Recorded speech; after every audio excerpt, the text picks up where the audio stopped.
Hi, everybody. This is Beth Heaton with Bright Horizons College Coach, and I'm joined today by my colleague, Ian Fisher, also a Bright Horizons College Coach. Hi, Ian. Hey, Beth. How's it going? Good, thanks. Good. So Ian and I recorded a video on changes to the University of California's application process back in June. And we were specifically focusing on changes related to the pandemic. And since we recorded that video, there have been even more changes. And so we figured we'd come back and we would simply record a new video so that we could address those changes.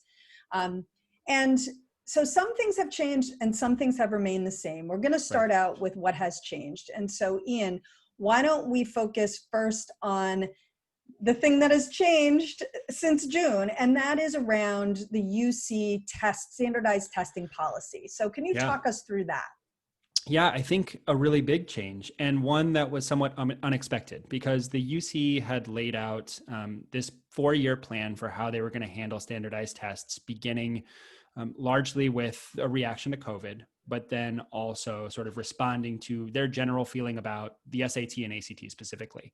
And so that plan was for schools to be test optional in 2021 and 2022, and then to go to a test-free admission policy in 2023 and 2024. And then they were going to potentially develop their own UC-created standardized test. And that might still be in the works. We don't know what the status of that is, but that's many years off. So you can come back and join us in a couple of years and we'll talk about that. And we'll do a new video then. That's right. We'll recreate it at that point. Yes. What has changed is that because of COVID and because of so many test cancellations, and I would say especially in California, students have not been able to take this standardized test reliably as they have in the past, either the SAT or the ACT. And this has had a disproportionate impact, especially on students with disabilities, students who maybe can't go to the testing center because they are at risk for a health precondition. And so what has happened is that a judge in California has filed an injunction against the University of California that basically prevents them from using the SAT or the ACT, any standardized test, in determining admission this year or in determining scholarships for this year. And the argument sort of centers on this idea that not every student has the same access to these exams, and therefore it is unfair to include this as a component for any students. And even if it's test optional, which the letter of that particular policy says you can choose whether to send scores to us or not, the judge is saying, well, some students don't have that choice. They don't have that option because they can't take the exams, and that's a fundamental unfairness. And so you can't use testing at all this year. Right. Okay. So that's what the judge filed, and then in response, or that's what the court decided. In response to that, what are the UCs doing? Are they accepting that at face value, or are they countering? So if you go to the UC website today, we're speaking on September 25th, and if you go today, you're going to see that they still will say that they're test optional for 2021 and 2022. They still have that broad 4-year plan outlined there. But some campuses within the University of California system have already decided that they're just going to go ahead and be test-free anyway. So they're not going to wait to appeal this injunction. They're not going to hold up the presses and sort of figure out what's happening. They're just going to say, okay, we don't need to consider scores. We're going to throw that out entirely. The most notable of these is the most selective campus within the UC system, UC Berkeley. Right. So they will, I think we could confidently say, they will never again consider SAT or ACT scores in their admission process. We are seeing the same thing from UC Irvine, UC Santa Cruz, and I think some other campuses are starting to move towards that sort of test-free approach, but they haven't sort of backed away from the possibility of appealing the injunction and continuing to include standardized testing for this year. So we're in sort of a holding pattern with some of those campuses, but if you are applying to Berkeley, if you are applying to Irvine or Santa Cruz, they're just not going to look at your test scores. It will not be included as a part of the process. Right. And I do think we're seeing that there are other UCs that are joining them in this. And so by the time the applications are due on November 1st, it's very possible that every single UC will be abiding by that court ruling, even if the University of California system is appealing this decision. So that's the interesting thing here, is there could be an appeal going through the courts, but the individual campuses themselves could have just said exactly what you just said, which is, you know what, whatever's happening in the courts, we're just not going to consider testing this year. That's right. And one point of clarification on what you just said, Beth, November 1st is when you can begin submitting applications to the UC. They're actually due November 30th, but you can submit anytime in the month of November. Right. So before they actually start considering applications, so really they just have to make a final call before they sit down to start reading files and making decisions on who they're admitting and who they're not admitting. That's right. And there's an interesting wrinkle here about how the University of California uses the different elements of the application in their admission review process. So can you talk to us a little bit about that piece, which they're very upfront about? Right. We love this aspect of the UC. And I think I love that I get to work so closely with the UC, just given the fact that I have the number of students that are applying there every year. They are just so transparent about what their process is. What are they looking for? What do they care about? How do they weigh different factors? And what I think is somewhat unusual within the UC is that they very clearly will say, nothing that you submit in your application can hurt you. You only are missing an opportunity to help yourself. So they are only looking for positives. And when it comes to something like a test optional policy, if you choose to send your scores and your scores are not particularly strong, that won't hurt you. By the letter of their policy. If you send scores and they're good, those can help you. And I think that's a big piece of why the judge has filed this injunction, is because there's this element of the application that certain students have an opportunity to help their case, and other students don't have that same opportunity to help their case. And because submitting scores can't actually hurt your case, that is only an advantage. There's only a possibility of a plus. And because of that, it's just not fair to not give these other students the opportunity to have that same sort of advantage in their application. So I'm betting that that's a huge part of where this injunction comes down, is because of a particular policy that they have about how they review applications. But it's a great reminder for students just in general that the UCs are really forgiving. They are really looking for reasons to admit students. They're looking for positives in your application. And I think that that's a wonderful sort of freeing piece of information that you can have as a student in terms of the way that you present your best self through the app. Exactly. And in terms of just our advice around, if you're sitting there and you're watching this and you're thinking, well, do I submit my scores? Do I not submit my scores? You work with students, a lot more students applying to the UC system than I do. I have 2 students who are applying. I'm going to have them submit scores because we're not sure which campuses will be considering them and which won't. And in the spirit of what you're talking about, they actually have scores. Their scores are good. I see no reason why they wouldn't send them. And, but you are maybe thinking about this a little differently, or maybe not. What's your process? A little bit differently. I think it's important to understand when it comes to submitting scores to the UCs, you don't have to choose to submit by campus. So their policy has always been, if you submit to one campus, it'll be shared across the entire system. They have one space where they hold scores. And so what's going to happen is that if you submit your scores to, let's say, UCLA, then every other school that wants to consider test scores this coming year, and maybe is allowed to do so if the appeal is upheld, can just go into that database and pull the scores and look at them. Berkeley won't do that. Irvine won't do that. Santa Cruz won't do that. So you're only really having to send one set of scores one time. And that comes with a pretty small price tag associated with it. And so I think that the biggest drawback to sending your scores right now at the end of September is you might not get that refund on sending those scores to the UCs. If that's something that you're worried about, because that might be 3 cups of coffee and you want to spend your money a little bit better, you could wait. And so what I'm telling a lot of my students to do is, if they have strong scores and they would send them, let's just wait a little while longer. Let's see how this injunction and the appeal sort of process plays out. And then you can submit your scores, basically anytime in the month of November for those schools that are going to go ahead and accept them. So we don't have to be in a hurry to send those scores into the UCs. And just one quick note that I do want to make for our listeners or our viewers, that is that despite the fact that you could pull that information and if you send it to one, all schools can access it, the schools do their individual deliberations and they do not know where you've been admitted and where you have not been admitted. So the actual admissions process is completely blind campus from each other. But they do share that, and that saves students money, which is nice. And another thing we love about the UC is there. That's right. And that's actually a great point, Beth. And I was thinking that around just this injunction and appeals process, a lot of people think that UCs share information and they sort of strategically say, well, you're going to get into Santa Barbara, so we're not going to admit you to UCLA. Right, they But don't. every single office is completely independent from the other offices. And I think that their approach to this injunction sort of shows that, right? Berkeley has independently decided we're not going to consider test scores. Right. UCLA still might. And that's their prerogative because Right. they are separate entities, even though they're a part of one whole system. So hopefully that reinforces that same concept for families who might be concerned about sharing of information. Absolutely. All right, let's move on because there's one other thing that has changed this year in the UC process, and that's related to accepting pass-fail grades, which I believe is not something they have done previously.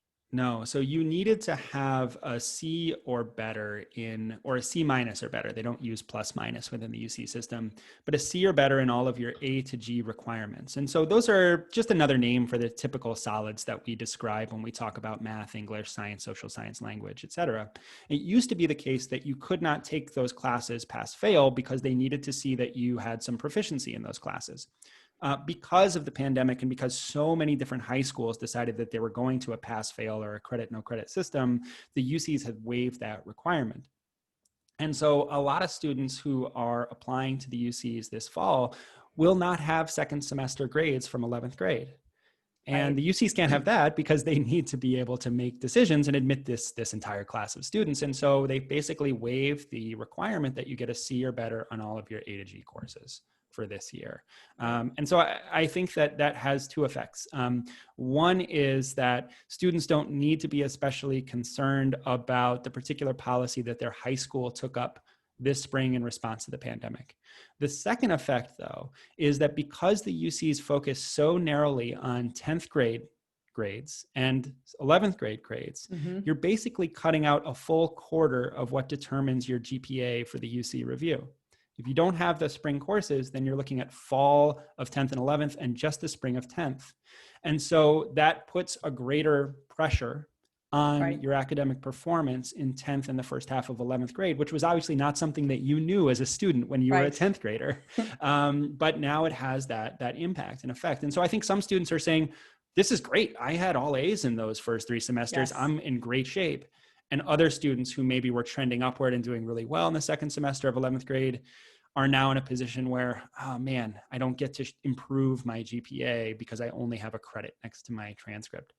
So, it certainly is going to have an impact, and we'll see what that means when they actually make this review. My sense is that they're going to be aware of these effects and looking for opportunities, again, to find positives in these students' applications. Yeah, no, absolutely. Although I will give a shout out to all students, younger students who might be watching this in preparation in a couple of years to apply to the UCs, and remind you that what you do matters, and whether it's first quarter or fourth quarter, that these are situations that can come out of nowhere completely unexpectedly and might foil your plans to really show that improvement. So as much as you can work steadily, that would be ideal.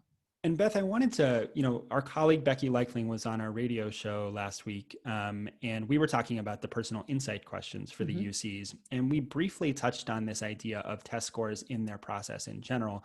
And I just, now that we've arrived at this conversation around grades and courses, I think that families have long placed sort of an outsized amount of value on test scores in the review process. I think that it actually has been smaller than most people think.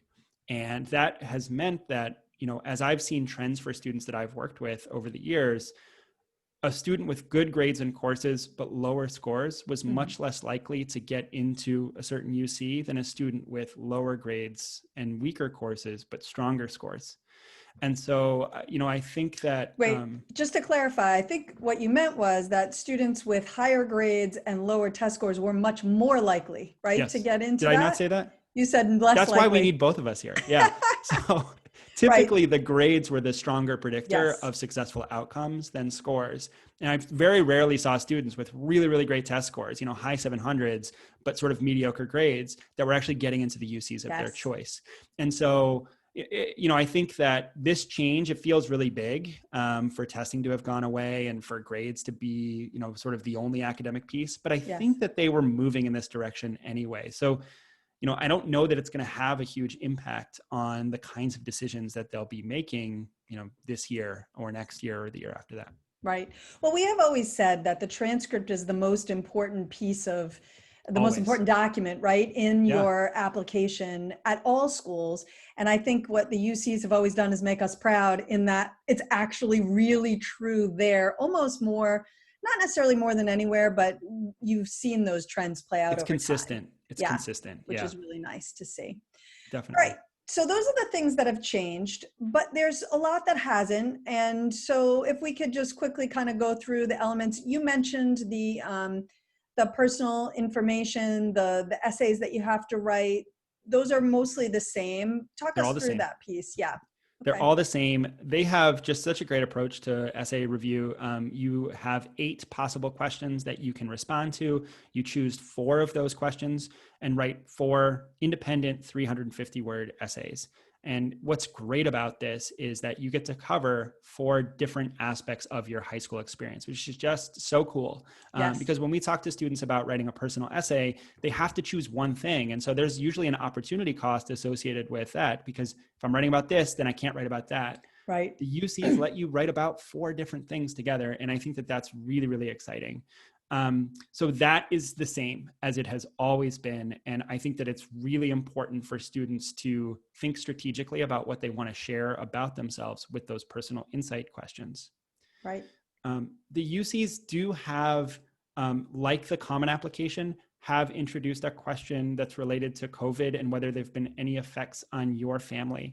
And I think that more than other campuses, UCs invite this kind of information. They want to know if someone lost a job, if there was a health concern within the family, if you suddenly went home and you had 3 siblings and 1 computer and you were trying to learn remotely. Right. Those are things that they want to hear about from their applicants. So please feel free to share in that particular space stories that about the effect that COVID has had on you. Right. Well, and one quick point I want to make about that is because they're providing this space, what that also frees you up is that you aren't required to take one of those other 4 options to use to explain this, especially if you had Exactly. 4 different things, right, that you were hoping to talk about. Then because they have this additional question now, you don't have to take away one of those options. You can put that information there, which I think is really great. Yeah, I think it's Yeah. great too. And they do have one question that's on your biggest challenge or obstacle that you've overcome. And students might say, oh, I should write about COVID here, but you actually don't need to, because you can put that in the other space. And then you can write about the obstacle maybe from 11th grade that you overcame, or 10th grade or wherever it may be. And if you don't want to write about COVID because maybe none of those situations that you just described, Ian, apply to you and your life was mostly okay, Yeah, that's also fine. You totally don't fine. have to make that into a big challenge if it's not something you particularly want to talk about or feel like you have much to share. So Yeah. also feel comfortable. Activities, that's The mostly the same. It's mostly the same, although they had a slight change last year from the activities previously, and they do their activities in a very different way from the Common App. So the Common App gives you 10 spaces to list activities. You can list up to 10 things. The UCs have, I think, 6 different categories where you can list up to 5 things. So they have a category for extracurricular activities, a category for volunteer experience, a category for honors and awards. And so some students might have nothing in one category and 5 in another. Mm-hmm. Some might have 1 or 2 in each category. It really depends on how you approach it. What's really cool about the activity section of the UC is that they give you a lot more space to describe your engagement.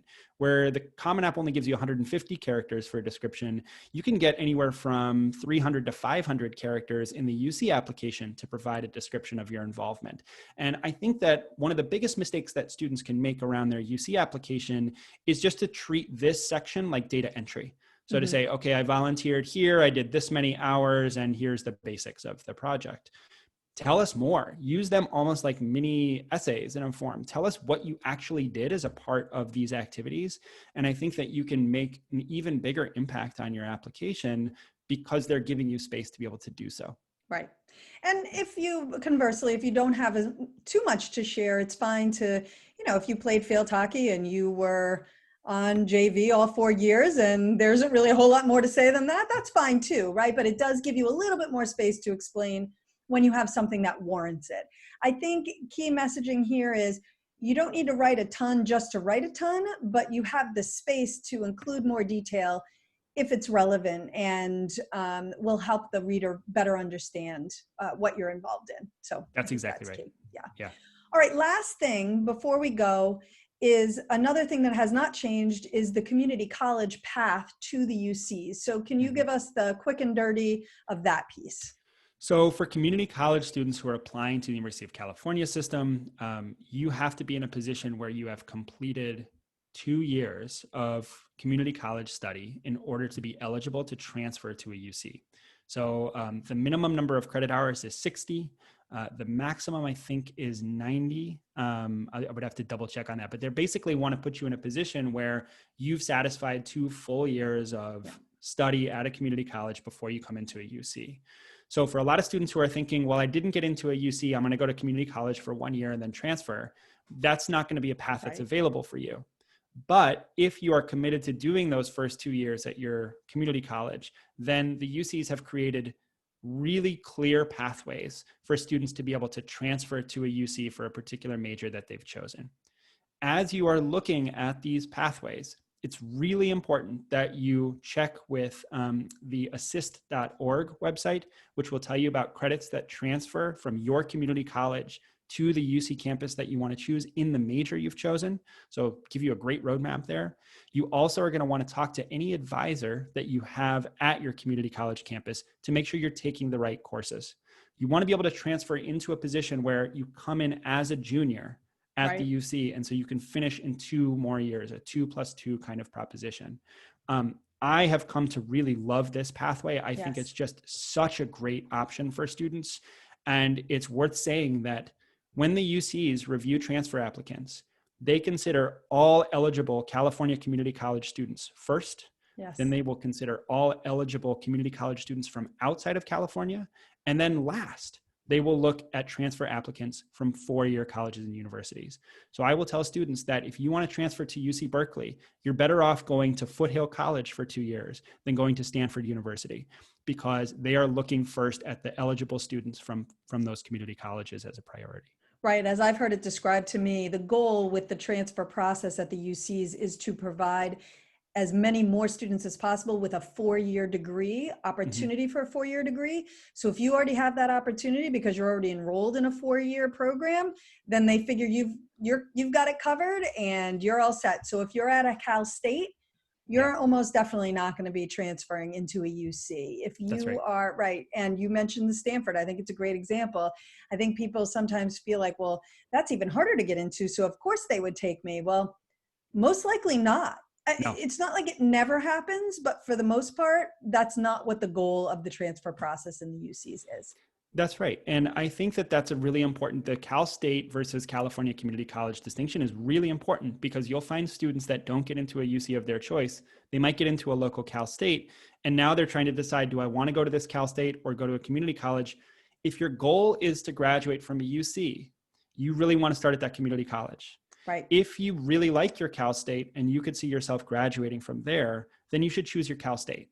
But I think it's really important to understand where that priority is placed when it comes to that UC transfer process. Yeah, absolutely. Ian, thanks so much for taking some time on your Friday in the middle of September to record this. Hopefully nothing new comes up in the next month and a half, but if it does, we'll be ready for it. So if it does, we'll be ready for it, and we won't record a whole new video. We'll just do an addition to this one. Just a quick one. Yeah. Exactly. Great. All right. Thanks everyone for listening. And we hope that you have a successful application process. Take care.